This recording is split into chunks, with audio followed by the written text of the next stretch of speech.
Trešā nodaļa, kurā pulks ar Sivēnu dodas medībās un gandrīz noķer bubuli.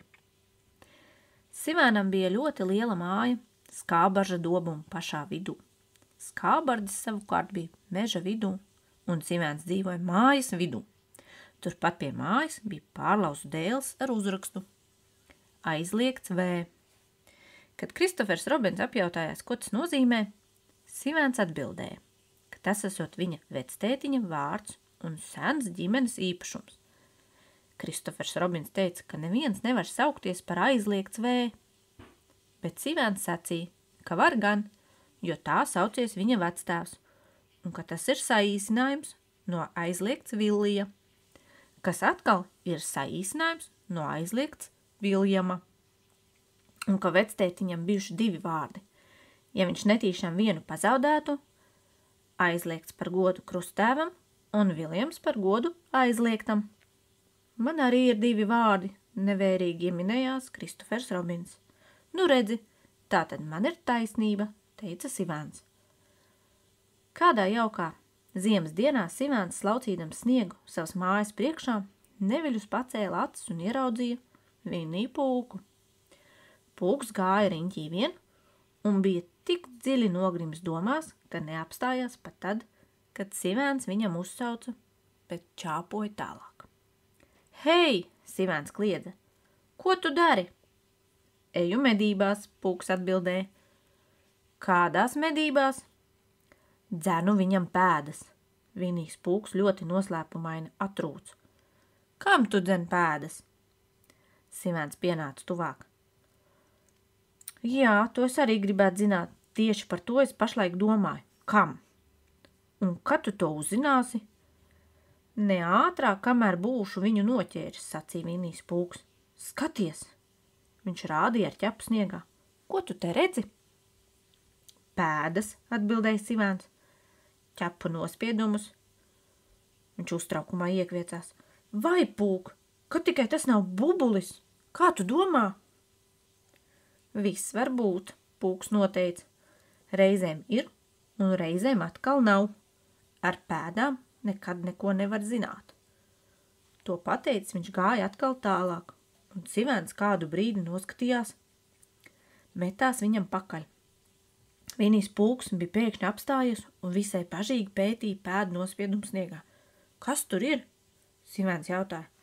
Ļoti savādi, sacīja pulks, bet izskatās it kā, te būtu jau 2 zvēri. Šis nezin kas, ir pienācis klāt otram, nezin kam, un tālāk viņi abi ir gājuši kopā. Vai tu nenāktu man līdzi, Sivēn?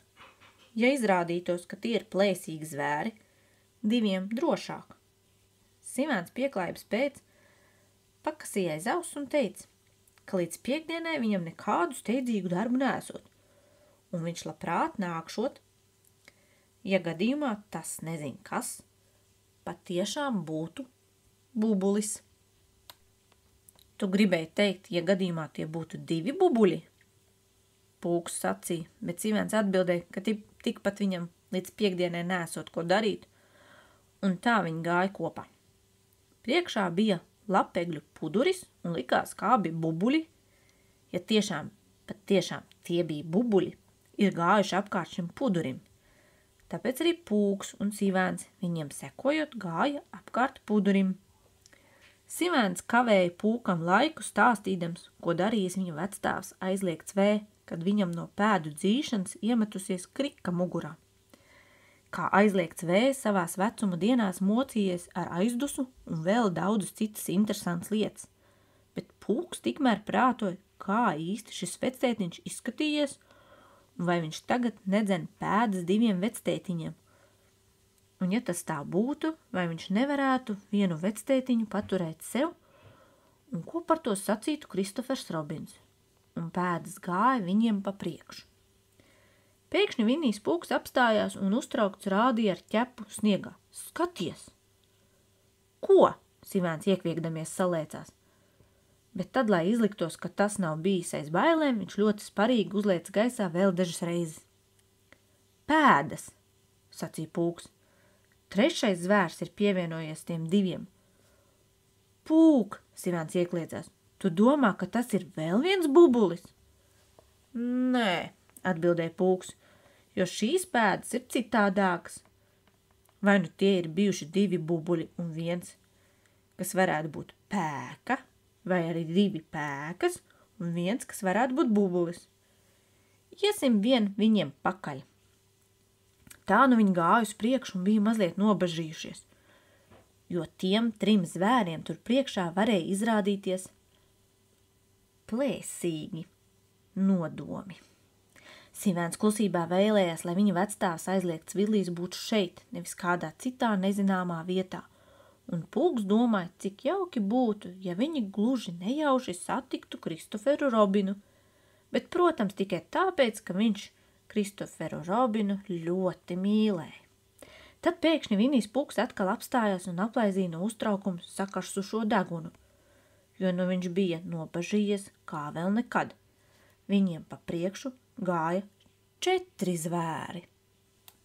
Tu redzi, Sivēn, paskaties uz šīm pēdām. 3, kas varētu būt bubuļi, un 1, kas varētu būt pēka. Atkal par bubuli vairāk. Tā patiešām izskatījās. Lai gan pēdas bieži krustojās, šķīrās un atkal juka kopā, tomēr ik pa gabalam bija skaidrs redzams, ka tās ir 4 ķepu pāru pēdas. Man liekas, teica Sivēns, kad arī viņš bija aplaizījis degunu un saprats, ka tas tikpat kā nemaz nepalīdz. Man liekas, es tagad esmu gan atcerējies. Es patiešām atcerējos, ko es aizmirsu izdarīt vakar, un nekādi nevarēšu izdarīt citu dienu, tāpēc man noteikti vajag iet mājās un izdarīt to tagad.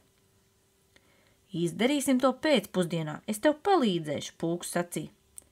Tas nav tāds darbs, kur tu varētu man palīdzēt pēcpusdienā, steidzīgi atbildēja Sivēns. Tas ir īpašs rīta darbs, ko vajag darīt no rīta, un, ja iespējams, noteikti starp, cik varētu būt pulkstens, Pūk? Ap 12, paskatīdamies saulē, sacīja Vinijs Pūks. Starp, kā es jau teicu, 12 un 12:05 minūtēm. Tā, ka lūdzu atvaino mani mīļo, Pūk, bet man patiešām... Kas tad tas? Pūks pacēla acis uz debesīm un sadzirdējis otru svilpienu sāka skatīties lielā ozola zaros, kur drīz vien ieraudzīja savu draugu. Tas ir Kristofers Robins, viņš teica. Nu, tad jau viss ir kārtībā, Sivēns nopriecājās. Ar viņu tu esi pilnīgā drošībā. Uz redzēšanos! Un Sivēns skrēja prom, ko kājas nesa. Laimīgs, ka visas briesmas nu ir garām. Kristofers Robins rāpās no koka lejā. Vecais dumjais lāci, viņš sacīja, ko tu te dari? Vispirms tu 2 reizes apgāja puderim apkārt viens pats, tad atskrēja Sivēns, un jūs gājāt kopā, un kad jūs gājāt 4. reizi? Pagaidi, teica Vinijs Pūks, ķepu pacēls. Tad viņš nosēdās sniegā un sāk domāt, un domāja, cik vien domīgi varēja. Tad viņš ielika ķepu vienā no šīm pēdām, 2 reiz pakasīja degunu un piecēlās. Jā, Vinijs Pūks noteica. Nu, es saprotu, Vinijs Pūks sacīja. Es biju muļķis un piekrāpos. Viņš bēdājās. Es jau esmu tikai lācis ar zāģu skaitām galvā. Tu esi vislabākais lācis pasaulē, Kristofers Robins mierinādams atbildēja. Patiešām? Pūks ar cerību pārvaicāja, un tad pēkšņi viņš atkal kļuva priecīgs. Šā vai tā, viņš teica, bet brokstu laikus ir klāt, un viņš gāja uz mājām brokastis